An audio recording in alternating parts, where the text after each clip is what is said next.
మనకి election commission limitations తోటి మనం చెప్పలేకపోతున్నాను, కానీ ప్రజలు ఎంత ఉత్కంఠగా ఎదురు చూస్తున్నాం మనం కూడా అంతే చూస్తున్నాం. రైట్, ముందుగా మనం తెలంగాణ పార్లమెంట్ సంబంధించి ఏ విధంగా ఉందో చూడబోతూ ఉన్నాం. రైట్, ఒకసారి వీడియో వాల్ మీద మనం ప్రజెంట్ చేసే ప్రయత్నం చేద్దాం. తెలంగాణ పార్లమెంట్ సెగ్మెంట్స్ వైజ్గా అండ్ ఎన్ని వస్తాయి, ఏ పార్టీకి ఎన్ని రాబోతున్నాయని చూడబోతున్నాం. ఓవరాల్గా చూసినట్లయితే కాంగ్రెస్కి 8 నుంచి 9 రాబోతున్నాయి, బీజేపీకి 6 నుంచి 7 రాబోతున్నాయి. ఎంఐఎం యాజ్ యూజువల్ 1 ఖచ్చితంగా కొట్టబోతున్నట్టుగా మనకి ఎగ్జిట్ పోల్ సర్వేలో తెలుస్తూ ఉంది. సో కాంగ్రెస్ లీడ్లో కనపడుతుంది 8 నుంచి 9, బీజేపీకి 6 నుంచి 7. కానీ ఇక్కడ ప్రత్యేకంగా మనం గమనించాల్సింది బీఆర్ఎస్కి ఒక్క సీటు కూడా వచ్చే అవకాశం ఇక్కడ కనబడడం లేదు ఈ పార్లమెంట్ ఎలక్షన్స్లో ఈసారి. అది exit poll survey, big TV exit poll survey చెప్తుంది. అశోక్, ఎట్లా చూడవచ్చు మనం? ఎగ్జాక్ట్లీ మీరు చెప్పినట్టే బిగ్ టీవీ గతంలో అంటే తెలంగాణ అసెంబ్లీ ఎన్నికల టైంలో బిఫోర్ మనం పందికోళ్ళ పేరుతో సర్వే ప్రతి కాన్స్టిట్యున్సీలు ఎవరు గెలవబోతున్నారు అనేది ముందు ఎక్స్ప్లెయిన్ చేసాం. సో అది ఎగ్జాక్ట్గా మనం ఇచ్చిన ఇన్ని సీట్లు కాంగ్రెస్కి రావచ్చు, కాంగ్రెస్ అధికారంలోకి వస్తుంది అని అప్పుడు బిఫోర్ చెప్పాం సర్వే. తర్వాత ఎగ్జిట్ పోల్స్ చెప్పాం. ఎగ్జిట్ పోల్స్ కూడా మనం ఇచ్చిన రిపోర్ట్ ప్రకారం ఒక 2-3 సీట్లు అటు ఇటుగా కాంగ్రెస్ పార్టీ అధికారం చేపడుతుందని ఇచ్చాం. అన్ని సీట్లు బిగ్ టీవీ చెప్పినట్టుగానే వచ్చాయి. ఎందుకంటే అంత కరెక్ట్గా ఆల్మోస్ట్ ఖచ్చితత్వంతో అంత పక్కాగా మనకున్న ఒక ఎక్స్పీరియన్స్డ్ టీంతో ఈ సర్వే అంతా కూడా చేయించాం. ఎగ్జిట్ పోల్స్ కూడా అదే క్రమంలో చెప్తున్నాం. ఇప్పుడు మీరు చెప్పారు కాంగ్రెస్కి 8 నుంచి 9 అని. యాక్చువల్లీ కాంగ్రెస్ పార్టీ శ్రేణులకు కొంత నిరుత్సాహపరిచే అంశమే. మీరు చెప్పినట్టుగా 8-9 సీట్లు రావటం అనేది ఒక సెక్టార్ అంతా హ్యాపీగా ఉండొచ్చు, కానీ మిగిలిన సెక్టార్ అంతా ఏంటంటే డబుల్ డిజిట్ అంటే కనీసం 11-12 సీట్లు వస్తాయని వాళ్ళంతా కూడా ఎక్స్పెక్ట్ చేస్తున్నారు. సీఎం రేవంత్ రెడ్డికి చాలా ఛాలెంజింగ్ ఇష్యూ, కనీసం డబుల్ డిజిట్ అనేది ఈసారి చూపించాలని ప్రెస్టేజ్ ఇష్యూ కాబట్టి వస్తాయని ఎక్స్పెక్ట్ చేస్తున్నారు. కానీ ఇప్పుడు బిగ్ టీవీ ఇప్పుడు మీరు చెప్తున్న ప్రకారం ఇచ్చిన ఎగ్జిట్ పోల్స్లో 8-9 అంటే కాస్త వాళ్ళు ఎక్స్పెక్ట్ చేసిన దానికంటే ఆశించిన దానికంటే 2-3 సీట్లు తక్కువ అని చెప్పాల్సి ఉంటుంది. బీజేపీ ఎక్స్పెక్టెడ్ యాక్చువల్లీ బీజేపీ కనీసం 6-7 సీట్లు వస్తాయని, 5-6 సీట్లు రావచ్చు అని మొదటి నుంచి కూడా అన్నారు. సో అదే క్రమంలో షాకింగ్ ఏంటంటే బీఆర్ఎస్కి 0 వచ్చింది. వాస్తవానికి బీఆర్ఎస్ మిగిలిన అన్ని చోట్ల కూడా సీట్లు రావని మొదటి నుంచి కూడా చెప్తున్నారు. కానీ మెదక్ పార్లమెంట్ నుంచి ఒక్క సీటు, అది కూడా మెదక్ పార్లమెంట్ సీటు ఖచ్చితంగా గెలిచే అవకాశం ఉంటుందని గతం ఇంతకుముందు మనం పందెం కోడి చేసినప్పుడు కూడా టఫ్గా ఉంది. కొంత బీజేపీ, కాంగ్రెస్ అండ్ బీఆర్ఎస్కి మధ్య టఫ్గా ఉంది. అల్టిమేట్గా ఏంటంటే అక్కడున్న అటు హరీష్ రావు ఎఫెక్ట్ కావచ్చు, అటు అదే మెదక్ జిల్లాలో కేసీఆర్ ఎఫెక్ట్ కావచ్చు, వీటన్నిటి నేపథ్యంలో బీఆర్ఎస్కి ఆ మెదక్ ఎంపీ స్థానం వచ్చే అవకాశం ఉంటుంది అనుకుంటే ఇప్పుడు వచ్చిన ఎగ్జిట్ పోల్స్లో అది కూడా రావట్లేదు అనేది తెలియదు. బహుశా అది బీజేపీకి వెళ్ళి ఉండొచ్చు ఏమోనని అనుకుంటున్నాను. ఎందుకంటే బీజేపీకి మనం ఐటమైజ్డ్గా వెళ్దాము, ఒక్కొక్క నియోజకవర్గానికి సంబంధించి, పార్లమెంట్ నియోజకవర్గానికి సంబంధించి మాట్లాడుకుందాం. బీజేపీకి ఎక్కడెక్కడ రాబోతుంది, కాంగ్రెస్కి ఎక్కడెక్కడ రాబోతుందని మనం ఒకసారి గ్రాఫికల్ రిప్రజెంటేషన్లో చూద్దాం. సో ఇది ఓవరాల్గా big TV exit poll survey. కాంగ్రెస్కి 8 నుంచి 9 రాబోతుంది, బీజేపీకి 6 నుంచి 7. బిగ్ షాకింగ్ ఫర్ బీఆర్ఎస్, ఒక్క సీటు కూడా ఈ పార్లమెంట్ ఎలక్షన్లో గెలవలేకపోతోంది బీఆర్ఎస్ ఎగ్జిట్ పోల్ సర్వే ప్రకారం. దేశంలో ఉన్న ఒక 100 టీవీ ఛానళ్ళు, ఒక 100 సర్వే సంస్థలు ఎవరు ఎగ్జిట్ పోల్ చేసినా ఈ చివరిది మాత్రం అది మారదు. అది ఎంఐఎం 1 అనేది అది పక్కా, అది ఎక్కడ వస్తుందో కూడా చెప్పేయచ్చు. అంత పక్కాగా ఉంటుంది. ఆల్ రైట్, ఎక్కడెక్కడ బీజేపీ కాంగ్రెస్ గెలవబోతున్నాయో ఒకసారి చూద్దాం మనం. Right, so here is the result, exit poll survey result మనం చూస్తూ ఉన్నాం. కాంగ్రెస్కి పెద్దపల్లి, నాగర్ కర్నూల్, నల్గొండ, భువనగిరి, వరంగల్, మహబూబాబాద్, ఖమ్మం కనపడుతుంది. బీజేపీకి ఆదిలాబాద్, కరీంనగర్, నిజామాబాద్, మల్కాజ్గిరి, సికింద్రాబాద్, వీటిల్లో ఈ 2 పార్టీలకు ఎడ్జ్ ఉంది. టఫ్ ఫైట్ ఉన్నటువంటి నియోజకవర్గాలు మనం 3rd రోలో చూడొచ్చు. జహీరాబాద్, మెదక్, చేవెళ్ళ, మహబూబ్ నగర్. సో ఈ 4 ప్రాంతాల్లో మనకి టఫ్ ఫైట్ కనపడుతుంది. మెదక్ ఎక్కడైతే బీఆర్ఎస్ పక్కా అని అనుకుంటుందో ఆ మెదక్ దగ్గర టఫ్ ఫైట్ కనపడుతుంది, అక్కడ ఎడ్జ్ మాత్రం బీజేపీకి కనపడుతుంది ఇందాక మీరు చెప్పినట్లుగా. సో ముందుగా దాని గురించి మాట్లాడుకుందాం. ఎందుకంటే ఎక్స్ పవర్లో ఉన్నటువంటి ప్రధాన ప్రతిపక్షం ఉన్నటువంటి బీఆర్ఎస్, స్థానికంగా చాలా బలంగా ఉన్నటువంటి బీఆర్ఎస్ మెదక్లో వాళ్ళ కంచుకోవడానికి ఉన్నటువంటి ప్రాంతంలో కూడా ఓడిపోయేటటువంటి పరిస్థితికి వచ్చింది. సో ముందుగా ఒక్క నియోజకవర్గం గురించి మాట్లాడుకుని మిగతా వాటికి వెళ్దాం. ఆల్రెడీ అసెంబ్లీ ఎన్నికల్లో అధికారం కోల్పోయింది బీఆర్ఎస్. కనీసం ఎంపీ స్థానాల్లో 1-2 సీట్లన్నా వస్తాయని వాళ్ళు ఎక్స్పెక్ట్ చేశారు. అది అసలు షాకింగ్. అది కనీసం ఆఖరికి కేసీఆర్, హరీష్ రావు లాంటి బలమైన నేతలు ఉన్న ఆ జిల్లాలో అయినా మెదక్ ఎంపీ స్థానం అయినా గెలుస్తుందని ఎక్స్పెక్ట్ చేశారు. ఇప్పుడు అది కూడా రావట్లేదు. ఏంటి అక్కడ క్యాండిడేట్ బ్యాక్ అనుకోవచ్చా, అక్కడ వాళ్ళకి మైనస్ అయింది అనుకోవచ్చా? క్యాండిడేట్ బ్యాక్ అని చెప్పడానికి వీలేదు, పార్టీ వీక్ అయిందని చెప్పాల్సి ఉంటుంది. ఇప్పుడు లాస్ట్ అసెంబ్లీ ఎన్నికల్లో మీరు ఎంటైర్ చూసుకుంటే ఒక్క హైదరాబాద్ తప్ప, ఒక హైదరాబాద్ సిటీ ఈ జోన్ తప్ప, హైదరాబాద్ రంగారెడ్డి జోన్ తప్ప ఎంటైర్ రూరల్ మొత్తం అన్ని జిల్లాలు కాంగ్రెస్ పార్టీ తుడిచేసింది. కరెక్ట్. సో అందువల్ల బీఆర్ఎస్ పార్టీ రూరల్లో ఉన్న అన్ని జిల్లాల్లో దెబ్బతింది. కొన్ని జిల్లాల్లో అయితే 70,000 80,000 మెజార్టీ వచ్చిన పరిస్థితి ఉంటుంది. సో ఈ నేపథ్యంలో అదే కోణంలో ఇప్పుడు మెదక్ కూడా, ఇప్పుడు మిగిలిన జిల్లాల్లో ఉన్న ఎంపీ స్థానాల్లో, పార్లమెంటు స్థానాల్లో ఏ ఒక్కటి కూడా బీఆర్ఎస్ దగ్గరలోకి కూడా రావట్లేదు. అందువల్ల పార్టీ వీకెన్ అయింది. కేడర్ అసెంబ్లీ ఎన్నికలు ఎప్పుడైతే అధికారం కోల్పోయిందో ఆటోమేటిక్గా కేడర్లో నిరుత్సాహం వచ్చేస్తుంది. రెండోది, అసెంబ్లీ ఎన్నికలు జరిగిన కొద్ది కాలానికి జరుగుతున్న ఎంపీ ఎన్నికలు కావడంతో ఈ ఎంపీ ఓటు ఓడిపోయిన ప్రతిపక్షంలో ఉన్న ఒక రీజనల్ పార్టీకి వేసి ఏంటి ఉపయోగం? నేషనల్ పార్టీ అయిన కాంగ్రెస్ పార్టీ అధికారంలో ఉంది, ఆ పార్టీకి వేస్తే ఉపయోగం ఉంటుంది. లేదా ఆల్రెడీ కేంద్రంలో ప్రస్తుతం అధికారంలో ఉంది బీజేపీ, ఆ పార్టీకి వేస్తే ఉపయోగం ఉంటుంది తప్ప స్థానికంగా ఉన్న ఓడిపోయిన ప్రతిపక్షంలో ఉన్న బీఆర్ఎస్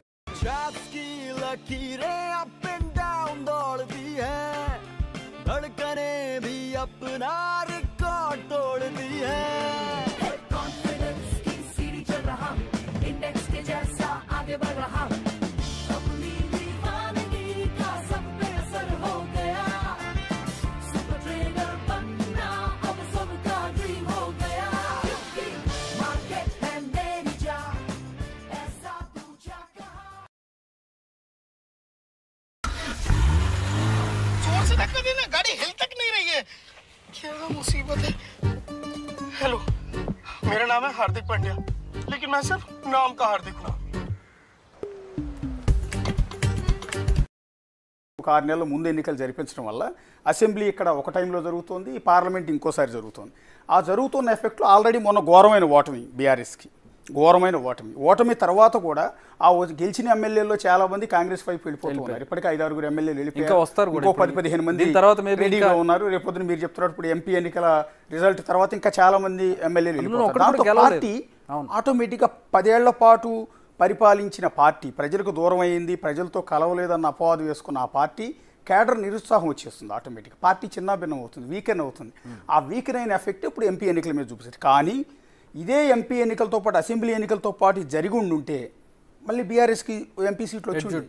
సో ఈ గ్యాప్ ఎప్పుడైతే వచ్చిందో ఈ గ్యాప్లో ఇందాక ప్రతి ఒక్కళ్ళు ఆలోచించేది అదే, మీరు నేనైనా ఓటర్ ఓడిపోయి ప్రతిపక్షంలో ఉన్న స్థానిక రీజనల్ పార్టీకి ఓటేస్తే ఏంటి ఉపయోగం? పార్లమెంట్ ఎన్నికలు కదా, పార్లమెంట్ అంటే కేంద్రం సైడ్ చూస్తారు కదా. కేంద్రంలో అధికారంలో ఉన్నది ప్రస్తుతం బీజేపీ, లేదా రేపో మా అదృష్టం బాగుంటే మళ్ళీ కాంగ్రెస్ అధికారంలోకి వచ్చే అవకాశం, అంటే యూపీఏ లేదా ఎన్డీఏ ఉంటుంది.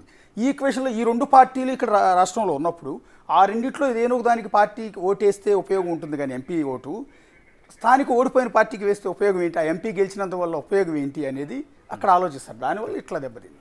రైట్, ఇక 1 by 1 వద్దాం. కాంగ్రెస్కి సంబంధించి, బీజేపీకి సంబంధించి. కాంగ్రెస్ మనకి ఎక్కడైతే 7 స్థానాలు అనుకుంటున్నామో ఆ 7 స్థానాలకు సంబంధించినటువంటి అంటే ఖచ్చితంగా ఎడ్జ్ ఉండి గెలిచేటటువంటి స్థానాలు చూస్తున్నాం. పెద్దపల్లి, నాగర్ కర్నూల్, నల్గొండ, భువనగిరి, వరంగల్, మహబూబాబాద్, ఖమ్మం. అండ్ బీజేపీ ఇక్కడ ప్రధానంగా, అంటే కాంగ్రెస్ గెలుస్తుందనే విషయం తెలుసు, కానీ బీజేపీ స్థానాలు ఎట్లా గెలుస్తుంది అనేది కూడా ఇక్కడ మనం అనాలిసిస్ చేసుకోవాలి. ఆదిలాబాద్, కరీంనగర్, నిజామాబాద్, మల్కాజ్గిరి, సికింద్రాబాద్. హైదరాబాద్ విషయానికి వద్దాం. ముందుగా మల్కాజ్గిరి, సికింద్రాబాద్ బీజేపీకి సంబంధించి ప్రధానంగా ఏ ఈక్వేషన్స్ ఉన్నాయి? ఖచ్చితంగా మీరు ఇప్పుడు లాస్ట్ అసెంబ్లీ ఎన్నికల్లో మీరు చూడండి, కాంగ్రెస్ పార్టీకి 1 సీట్ రాలా. హైదరాబాద్ సిటీ, రంగారెడ్డి ఈ జోన్లో పర్టికులర్గా సిటీతో కొలాబరేట్ అయ్యి ఉన్న, అంటే వేరు రాష్ట్రాల నుంచి వచ్చి ఇక్కడ సెటిల్ అయిన ప్రజలు ఉన్న, అంటే ఇది ఒక మినీ ఇండియా. ఇలాంటి చోట కాంగ్రెస్ దెబ్బతింది లాస్ట్ అసెంబ్లీ ఎన్నికల్లో. వాళ్ళు ఒకవేళ బీఆర్ఎస్కి ఎందుకు ఓటేశారు, కాంగ్రెస్కి ఎందుకు ఓటు వేయలేదు అన్న దాని మీద ఇంతవరకు విశ్లేషించుకుంటే ఎవరికి సరైన ఆన్సర్ దొరకట్లా, ఓటర్ల పల్స్ అర్థం కాల. సో అలాంటిది 1 అసెంబ్లీ కూడా గెలవలేకపోయామన్న బాధ కాంగ్రెస్ పార్టీలో ఉంది. అలాంటి చోట ఎంపీ సీట్లు మళ్ళీ గెలుస్తుందని మనం భావించలేం. కానీ ఇక్కడ హైదరాబాద్ సిటీలో బీఆర్ఎస్కి ఎక్కువ అసెంబ్లీ సీట్లు వచ్చినాయి. వాస్తవానికి బీఆర్ఎస్కి మీరు చెప్పిన మల్కాజ్గిరి కావచ్చు, సికింద్రాబాద్ కావచ్చు, ఈ 2 సీట్లు బీఆర్ఎస్కి వెళ్ళాలి.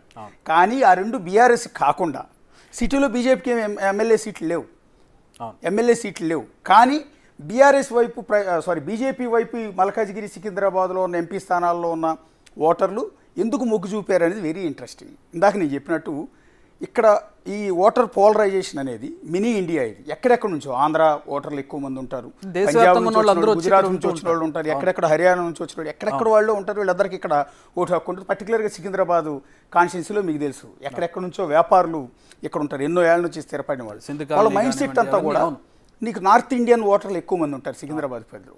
నార్త్ ఇండియన్ ఓటర్ల మైండ్ సెట్ ఆటోమేటిక్గా బీజేపీ వైపు, సెంట్రల్లో అధికారంలో ఉన్న పార్టీ వైపు మొగ్గు చూపే అవకాశాలు చాలా ఎక్కువగా ఉంటాయి. అందువల్ల కాంగ్రెస్ పార్టీ కూడా సికింద్రాబాద్ వైపు పెద్దగా ఆశలు పెట్టుకున్నట్టు అనిపిస్తుంది. అక్కడ దానం నాగేందర్ని బరిలోకి దింపారు. ఇక్కడ ఆల్రెడీ బీఆర్ఎస్ నుంచి గెలిచిన ఎమ్మెల్యేని కాదని మళ్ళీ అక్కడ తీసుకెళ్ళి ఎంపీగా పోటీ చేస్తున్నారు. ఆ ఈక్వేషన్ మనకు అర్థం కాలేదు. కానీ సికింద్రాబాద్లో ఉన్న నార్త్ ఇండియన్ ఓటర్స్ కావచ్చు, వేరే సెటిలర్స్ కావచ్చు, మొత్తం ఓట్లు బీజేపీ వైపు, కేంద్రంలో 2 సార్లు అధికారంలో ఉన్న పార్టీ మళ్ళీ వస్తుందా అని వాళ్ళు ప్రచారం చేసుకుంటూ ఉన్నారు. సో అలాంటి పార్టీ వైపు వాళ్ళు ఆటోమేటిక్గా ఇంట్రెస్ట్ చూపిస్తారు. సికింద్రాబాద్కి మనం కొంచెం చెప్పొచ్చు, కానీ మల్కాజ్గిరి విషయానికి వచ్చినట్లయితే అక్కడ మల్లారెడ్డి అల్లుడిని అనుకున్నారు. మల్లారెడ్డికి సంబంధించి మంచి కోటరీ ఉంది. అక్కడ ఆయన చాలా బేస్ ఏర్పాటు చేసుకున్నాడు. గతంలో బీఆర్ఎస్ అధికారంలో ఉన్నప్పుడు చాలా పనులు చేసినటువంటి పరిస్థితి. ఆ మల్కాజ్గిరిలో ఆయన రీసెంట్గా చూసాం మనం, మీరే గెలవబోతున్నారన్న అని ఆలింగనం చేసుకుని మరి ఈటల రాజేందర్కి కంగ్రాచులేషన్ చెప్పినటువంటి పరిస్థితి. అదే నిజమైంది. ఎట్లా చూడాలి ఇక్కడ బీఆర్ఎస్ బీజేపీ ఆటకు సంబంధించి? ఇది కాంగ్రెస్ పార్టీకి చాలా ఎఫెక్ట్ అది నిజం చెప్పాలంటే మల్కాజ్గిరి. ఎందుకు అంటే అది సీఎం రేవంత్ రెడ్డి స్థానం.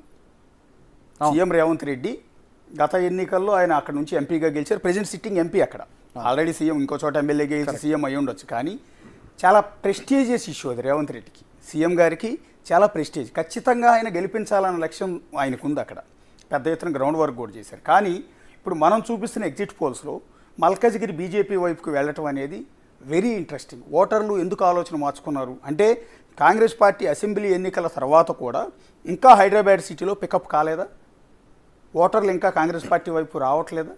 ఎందుకు బీజేపీ వైపు మాత్రమే మొగ్గు? ఒక్క అసెంబ్లీ స్థానం కూడా లేకుండా, 2 పార్లమెంటు స్థానాల్లో బీజేపీ గెలవబోతోంది అంటే వెరీ ఇంట్రెస్టింగ్. పర్టికులర్గా సీఎం రేవంత్ రెడ్డి స్థానాన్ని కూడా బీజేపీ గెలవబోతుంది. అంటే నేను అనుకోవడం మల్కాజ్గిరిలో బీఆర్ఎస్కి బీజేపీకి సంబంధించి అంటే బీఆర్ఎస్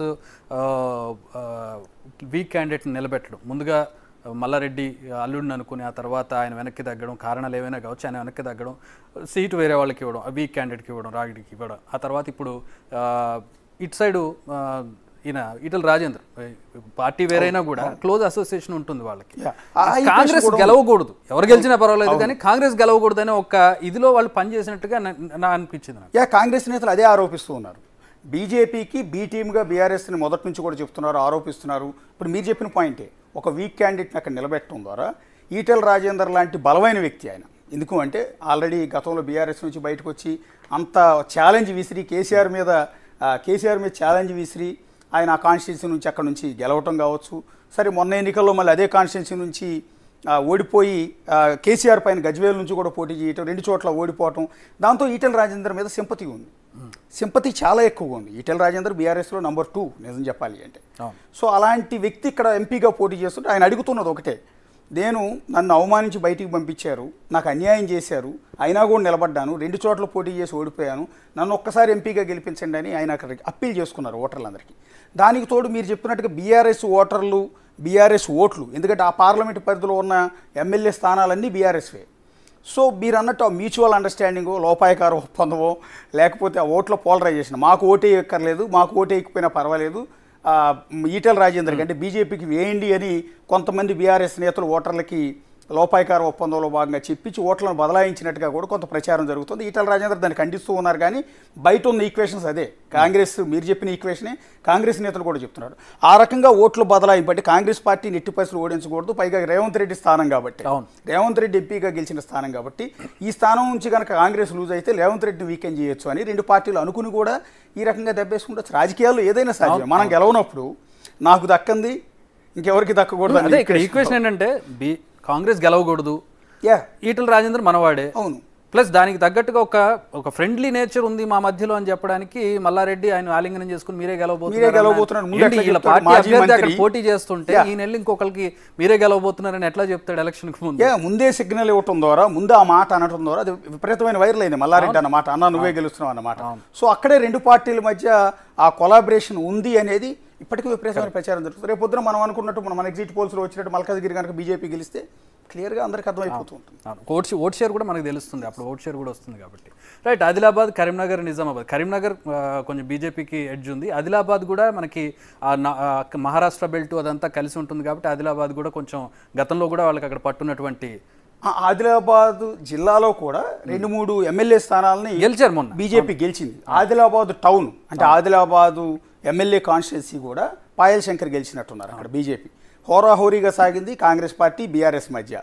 అక్కడ ఆల్రెడీ సిట్టింగ్ ఎమ్మెల్యే మంత్రి కూడా అయినా కూడా ఆదిలాబాద్ టౌన్ ఎమ్మెల్యే స్థానం నుంచి బీజేపీని గెలిచారు, అక్కడ గెలిపించారు ఓటర్లు. సో అక్కడ లూజ్ అవటం అనేది కాంగ్రెస్ పార్టీకి చాలా ఎఫెక్ట్. ఎందుకంటే ఆ జిల్లా మొత్తం కాంగ్రెస్ చాలా స్ట్రాంగ్గా ఉంది, భారీ మెజార్టీలతో ఎమ్మెల్యేలు గెలిచారు. అలాంటి చోట ఎంపీ స్థానం బీజేపీ కొట్టుకుపోతోంది అంటే 2-3 ఎమ్మెల్యే స్థానాలతో. సో ఈ పార్లమెంటు పరిధిలో 2-3 కూడా లేనట్టు ఉన్నాయి నాకు తెలిసి. జిల్లాలో వచ్చినాయి కానీ ఈ పార్లమెంటు పరిధిలో అన్నీ లేవు. సో అయినా కూడా బీజేపీ ఆ స్థానం నుంచి గెలుస్తుంది అంటే ఇట్స్ గ్రేట్. అంటే ఓట్ల బదలాయింపు ఏ రకంగా ఇక్కడ ఈ రెండు పార్టీలు కాంగ్రెస్ కంటే బీఆర్ఎస్ కంటే కూడా ఎక్కువ లాభపడింది బీజేపీ. ఎస్ కరెక్టే, ఎందుకంటే చాలా తక్కువ స్థాయి నుంచి ఇన్ని సీట్లు గెలుచుకోవడం అనేది బీజేపీ చాలా లాభపడింది ఇప్పుడు ఈ ఎగ్జిట్ పోల్స్ ప్రకారం. వాస్తవానికి మొన్న అసెంబ్లీ ఎన్నికల్లో దెబ్బతింది, అవును ఈ ఎన్నికల్లో బాగుపడుతుంది. ఎందుకు అంటే లాస్ట్ అసెంబ్లీ ఎన్నికల్లో వాస్తవానికి బీజేపీ బీఆర్ఎస్ డిఎన్ఐ ఒక దశలో కాంగ్రెస్ పార్టీ థర్డ్ ప్లేస్లో కూడా ఉంది. కరెక్ట్. కానీ అనూహ్యంగా కాంగ్రెస్ పార్టీ ఎన్నికలకు సరిగ్గా 3 నెలల ముందు పుంజుకోవడం అధికారాన్ని చేపట్టింది.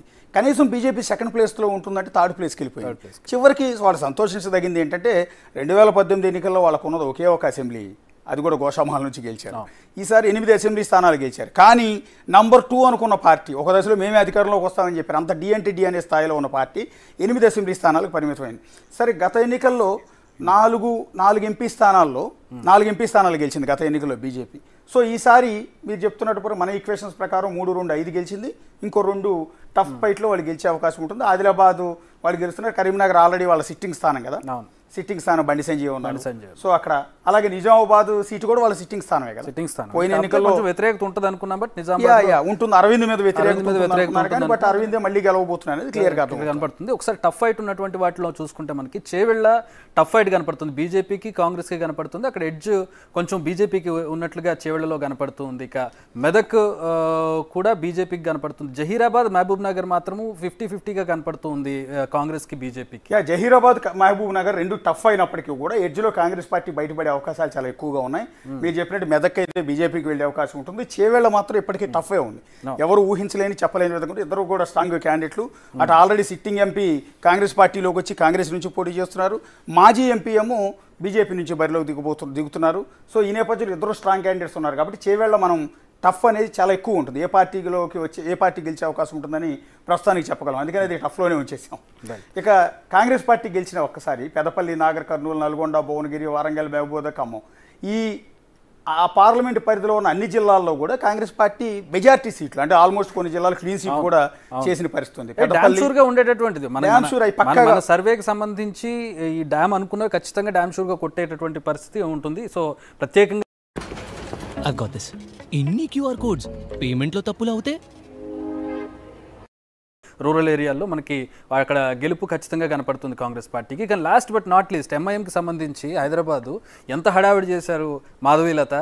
అసలు ఈసారి నేను గెలిచి చూపిస్తాను ఏంటి, అసలు ఏ ఈక్వేషన్తో ఆవిడ నిలబెట్టారు, ఏ ఈక్వేషన్తో ఆవిడ అంత హైడ్రామా చేశారు, ఎలాగో గెలవడం తెలిసి కూడా అసలు ఏంటి ఆవిడ కాన్ఫిడెన్స్ ఏంటి? యాక్చువల్లీ హైదరాబాద్ నుంచి ఎంఐఎంను ఓడించడానికి అన్ని పార్టీలు చేస్తున్న ప్రయత్నాలు ఎప్పటి నుంచి కాదు, ఎప్పటి నుంచో చేస్తూనే ఉన్నారు. కానీ అక్కడ ఉన్న ముస్లిం ఓటర్ల ప్రభావం వల్ల ముస్లిం ఓటర్లంతా వాళ్ళ వైపే మొగ్గు చూపటం, హిందూ ఓటర్లు ఉన్నప్పటికీ ఆ పార్లమెంటు పరిధిలో ఉన్న హిందూ ఓటర్లు ఉన్నప్పటికీ మీకు సరిగ్గా చూస్తే హైదరాబాద్ పార్లమెంటు పరిధిలో ఓటింగ్ పర్సంటేజ్ ప్రతిసారి కూడా చాలా దారుణంగా ఉంటుంది. కొన్ని కాన్స్టిట్యున్సీలో అయితే మీరు నమ్మరు 16% నమోదైంది last time. 16% only Barkatpura something age జోన్లో 16%, 60 కాదు 16. సో దానివల్ల చాలామంది ఓట్లు వేయటానికి ముందుకు రావట్లా. ఓటింగ్ పర్సంటేజ్ కనుక పెరిగితే మాధవీలత చేసిన అడావుడి కావచ్చు, హిందూ ఓట్లు కంపల్సరీ పర్టికులర్ హిందూ ఓట్లన్నీ కూడా కనుక పడితే ఈక్వేషన్స్ మారుతాయి. కానీ అక్కడ ఓటింగ్ పర్సంటేజ్ పూర్తిగా డౌన్ అవటం కూడా ఎంఐఎంకి చాలా చోట్ల ప్రెస్ అవుతుంది. చాలా కాన్స్టిట్యున్సీలో హిందూ ఓటర్లు కూడా బయటకు వచ్చి ఓటేయట్లా. హైదరాబాద్లో బేసిక్గానే హైదరాబాద్ ఎంటైర్ ఎవరు కూడా చదువుకున్న ప్లేస్ ఓల్డ్ సిటీలో చాలా ఎక్కువ ఉంటుంది. ఆ ప్రకారం బీజేపీ కావచ్చు, కాంగ్రెస్ కావచ్చు, అక్కడ అదర్ పార్టీ ఏది పోటీ చేసినా దెబ్బతింటుంది. ఆ తక్కువ ఓట్ల పడటం అనేది ఎంఐఎంకి ఎప్పుడు ప్లస్ వస్తుంది. అందువల్ల అది పక్క మాధవీలత ఎంత అడావిడి చేసినా, మాధవీలత రోడ్డు మీదకి వచ్చి పద్యాలు పాడినా, మాధవీలత రోడ్డు మీదకి వచ్చి బాణాలు వేసినా, ఇంకోటి చేసినా, ఏది చేసినా ఆ సీట్ను కొట్టడం అనేది అసాధ్యం అవుతుంది. సీట్ ఓడిపోవచ్చు కానీ మాధవీలతకు ప్లస్ అయింది. ఆవిడ అక్కడ ఓడిపోయినా బీజేపీ వాళ్ళు తీసుకెళ్ళి పార్టీలో మంచి రాజ్యసభ లాంటిది ఇచ్చినా